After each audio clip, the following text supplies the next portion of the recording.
திராவிட மாடலே ஏற்றத்துக்கான model. முடிந்தால் இந்த சாதனைகளை முறியடித்து காட்டுங்கள் என சவால் விடும் அளவிற்கு கோவையில் நடைபெற்ற TN ரைசிங் மாநாடு தமிழ்நாட்டின் வளர்ச்சியில் புதிய இலக்கை கொடுத்துள்ளது.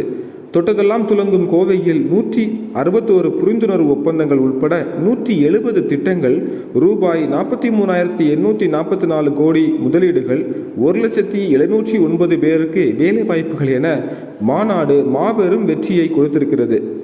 முந்தைய ஆட்சியை விட 2.5 மடங்கு அதிகமான புரிந்துணர்வு ஒப்பந்தங்கள், 6 மடங்கு அதிகமான ஸ்டார்ட் அப் நிறுவனங்கள், புதிதாக 16,772 தொழில் நிறுவனங்கள், EPFO தரவுகளின்படி கடந்த 4 ஆண்டுகளில் 29.64 லட்சம் புதிய வேலைவாய்ப்புகள் என 11.19% பொருளாதார வளர்ச்சியுடன் நாட்டின் வளர்ச்சி மாடலாக மாறியிருக்கிறது தமிழ்நாட்டின் திராவிட மாடல்.